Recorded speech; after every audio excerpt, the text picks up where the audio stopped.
তৃণমূল কংগ্রেসের লাগাম ছাড়া দুর্নীতি। নির্বাচন কমিশন এবার যেভাবে ভোটটাকে পরিচালনা করেছে প্রথম দফায়, সেটা পুরোপুরি তাদের কৃতিত্ব। যেভাবে দুষ্কৃতীদের বিরুদ্ধে ব্যবস্থা নিয়েছে, গন্ডগোল তো করে দুষ্কৃতীরা, এবং এই দুষ্কৃতীরা সাধারণত শাসক দলের সাথেই তাদের আনুগত্য থাকে। দুষ্কৃতীদের বিরুদ্ধে যেভাবে ব্যবস্থা নিয়েছে এবং যেভাবে অমিত শাহ হুমকি দিয়েছেন যে দুষ্কৃতীদের যদি দেখা যায় 29 তারিখেও, তাহলে 4 তারিখের পর তাদের উল্টো করে ঝুলিয়ে দেওয়া হবে। দুষ্কৃতীদের মানে শিবদানা দিয়ে কোথাও একটা আতঙ্কের স্রোত বয়ে গেছে আমার মনে হয়। মাঠে ঘাটে কান পাতলেই শোনা যাচ্ছে, লোকে বলছে আর নেওয়া যাচ্ছে না এই তৃণমূলকে। লাল চুল কানে দুল, নাম তার তৃণমূল, একে আর নেওয়া যাচ্ছে না। গলায় সোনার চেন পরে রাস্তায় দাপিয়ে বেড়ানো তৃণমূল নেতাদের বা ক্যাডারদের আর নেওয়া যাচ্ছে না। দুধের দ্বিতীয় দফার নির্বাচন আরো বেশি সুষ্ঠু হতে পারে আমার মনে হয়। তার কারণ হচ্ছে প্রথম দফার পর আপনি রাস্তাঘাটে কথা কান পাতলেই শোনা যায় বিজেপি ক্ষমতায় আসতে চলেছে। এবার এই যে প্রথম দফার ভোট দেখা গেল, দেখা গেল রেকর্ড সংখ্যক ভোট, মানে পশ্চিমবঙ্গের ইতিহাসে রেকর্ড। এটা কি বলবেন, কিরকম ভাবে দেখছেন আগে বলুন? দেখুন, এই ভোটটাকে দুভাবে দেখা যায়। এক হচ্ছে, যদি আমি পার্সেন্টেজের হিসেবে দেখি, 2021-এর নির্বাচনে 82% ভোট পড়েছিল, এবার 93%-এর বেশি ভোট পড়েছে সর্বশেষ ফিগার অনুযায়ী, অর্থাৎ 11% ভোট বেড়েছে, পার্সেন্টেজ পয়েন্ট ভোট বেড়েছে। দ্বিতীয়ত, আমি যদি অ্যাবসলিউট ভোটের হিসেবে দেখি, তাহলে ভোটার কমেছে এসআইআর এর জন্য 17 লক্ষ, আর ভোট বেড়েছে 21 লক্ষ। 17 লক্ষ ভোটার কমা সত্ত্বেও অ্যাবসলিউট ভোট 21 লক্ষ বেড়েছে। এর দুটো ব্যাখ্যা হতে পারে। এক হচ্ছে এসআইআর এর বিরুদ্ধে মানুষ ভোট দিয়েছে, সেই জন্য এত ভোট বেড়ে গেছে। কিন্তু একটি সর্বভারতীয় চ্যানেল এবং ভোট ভাইব বলে একটি সংস্থার সমীক্ষায় দেখা যাচ্ছে যে বাংলায় 65-66% মানুষ এসআইআর কে সমর্থন করেছে। সমীক্ষা একেবারে সর্বভারতীয় চ্যানেল, এরা কোনো প্রো বিজেপি চ্যানেল বলে এদের মানা হয় না। তাহলে আমি এসআইআর ফ্যাক্টরটাকে সরিয়েই রাখতে পারি, এবং সেক্ষেত্রে একমাত্র ব্যাখ্যা হচ্ছে তীব্র প্রতিষ্ঠান বিরোধিতার হাওয়া। এবং এই তীব্র প্রতিষ্ঠান বিরোধিতার হাওয়ার মূল কারণ হচ্ছে তৃণমূল কংগ্রেসের লাগাম ছাড়া দুর্নীতি। এই হাওয়া যদি থাকে, তাহলে 152টা আসনের মধ্যে প্রথম দফায় ভারতীয় জনতা পার্টি 120 থেকে 125টা আসন পেতে চলেছে বলে আমার ধারণা। তৃণমূল বা সিপিএম কি ওখানে খাতা খুলতে পারছে? সিপিএম না, আমার মনে হয় লড়াইটা তৃণমূল এবং ভারতীয় জনতা পার্টির মধ্যে। সেখানে কংগ্রেসের ভোট বাড়তে পারে, জনতা উন্নয়ন পার্টি তারা কিছু ভোট পেতে পারে, কিন্তু আসন তৃণমূলই পাবে। সুতরাং যদি বিজেপি 120টা পায়, বাকি 32টা আসন তৃণমূল পিছিয়ে রয়েছে প্রথম দফার ভোটে, আপনার মনে হয়? অনেকটাই পিছিয়ে রয়েছে, যদি এটা প্রতিষ্ঠান বিরোধী ভোট হয়। আরেকটা সম্ভাবনা আপনাকে বললাম, এসআইআর এর বিরোধিতায় মানুষ ভোট দিয়েছে, যেটা তৃণমূল বলতে চাইছে। কিন্তু আমি তো সমীক্ষাই দেখাচ্ছি, তাহলে সমীক্ষাটা ভুল মানতে হবে না। এটা স্বাভাবিক, উনি তৃণমূল কংগ্রেসের নেত্রী, উনি তো বলবেন না হেরে যাব, যেমন বিজেপির নেতারাও বলবেন না আমরা হেরে যাব, এটা কখনো কেউ বলে না। স্বাভাবিক, ওনার বক্তব্যকে এই মুহূর্তে আমি অতটা গুরুত্ব দেবো না, কারণ ওনার লক্ষ্য এখন দ্বিতীয় দফায় যাতে দল হতোদ্যম না হয়ে পড়ে, এটাই লক্ষ্য।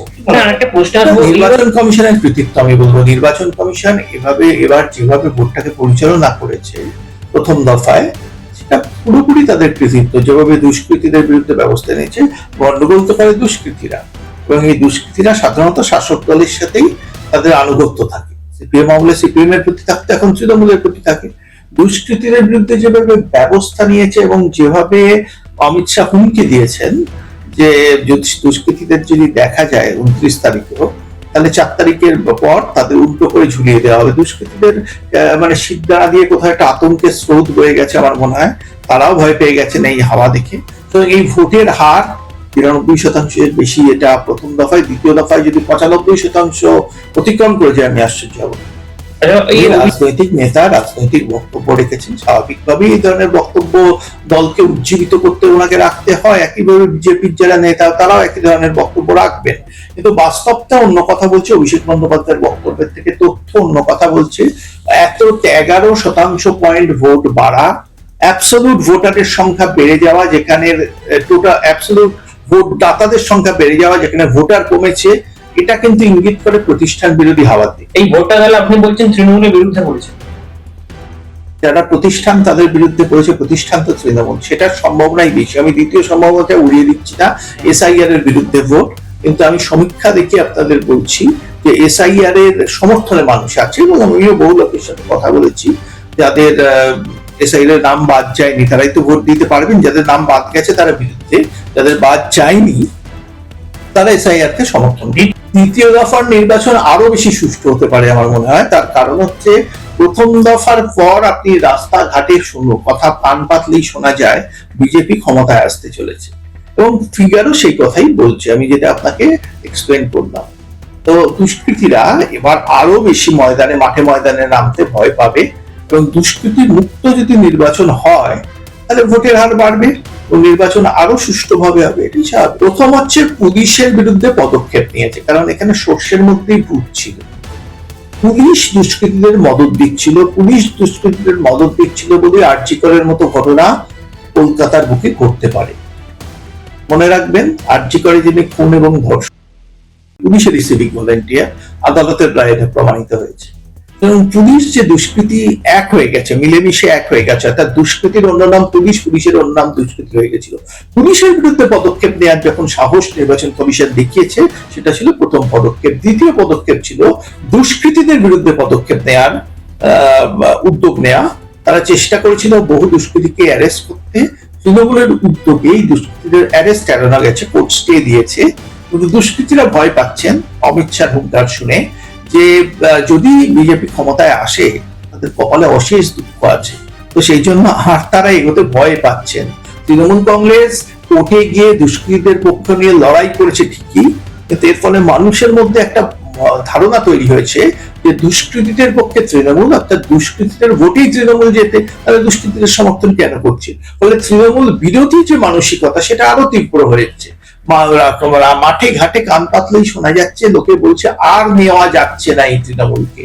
লাল চুল কানে দুল, নাম তার তৃণমূল, একে আর নেওয়া যাচ্ছে না। গলায় সোনার চেন পরে রাস্তায় দাপিয়ে বেড়ানো তৃণমূল নেতাদের বা ক্যাডারদের আর নেওয়া যাচ্ছে না।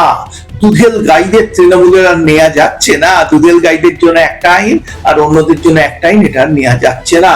এই সমস্ত কিছুর বিরুদ্ধে মানুষের প্রতিবাদের ভোট এটা। এই ভোটের প্ল্যাটফর্মটা বিজেপি হতে পারে, প্রতিবাদটা তৃণমূলের। ক্যান্ডিডেটকে মারধর করা হতো, তার মেয়েকেও ছাড়া হলো না রাকেশ সিং এর। না, সেটা একদিক থেকে আপনি দেখছেন, অন্যদিক থেকে দেখুন ভবানীপুরের মতো ক্ষেত্রে মমতা বন্দ্যোপাধ্যায় আগের দিন র্যালি করতে পারেননি, কালকে সভা করতে না পেরে চলে গেছে। বিজেপির স্লোগানে এটা হয়নি, মাইক বিজেপি নাকি মমতার র্যালির দিকে ঘুরিয়ে দিয়েছে। আমি সমর্থন করছি না, কিন্তু এটা অন্তত ও দেখাচ্ছে যে বিজেপি মারের বদলে মার দিচ্ছে। এবার আপনি তৃণমূল অফিসে আক্রমণ বলছে, বিজেপির অফিসে আক্রমণ বলছেন, তৃণমূলের অফিসে কিন্তু আক্রান্ত হচ্ছে এবং ভবিষ্যতে হওয়ার সম্ভাবনা আছে। তৃণমূলও মার খাচ্ছে প্রথম দিনের নির্বাচনে, যেটা দেখা গেছে। মানুষ তৃণমূলের কে প্রতিরোধ করছে এবং বিজেপি সরকার ভয়টা কেটে গেছে। এবং আপনি মোদিজির যে ক্যাম্পেইন যদি দেখেন, ভয় মুক্তির ডাক দিন দিয়েছেন, ভয় থেকে বেরিয়ে আসুন, ভয়ই মানুষের কেটে গেছে। তো এই লড়াইটা না তৃণমূল বিজেপির লড়াই নেই, এটা দুষ্কৃতীদের সাথে বাংলার সাধারণ মানুষের লড়াই হয়ে গেছে। আপনার প্রেডিকশন? দেখুন, আমার ধারণা যেই জিতুক অ্যাবসলিউট মেজরিটি, মানে একটা বিরাট ল্যান্ডস্লাইড ভিক্টরি তারা পাবে। তৃণমূল যদি জেতে, সেই জয়টা হবে এসআইআর এর বিরুদ্ধে মানুষের ভোট দেওয়ার কারণে, এবং তৃণমূল 200-র বেশি আসন পেতে চলেছে। বিজেপি যদি জেতে, তাহলে সেটা হবে তৃণমূলের দুষ্কৃতি রাজ, দুর্নীতি এবং দুধেল গাইদের দৌরত্বের বিরুদ্ধে মানুষের ভোট, এবং সেই ফিগারটাও 200 অতিক্রম করতে চলেছে। যেই জিতবে 200 অতিক্রম করবে আসন।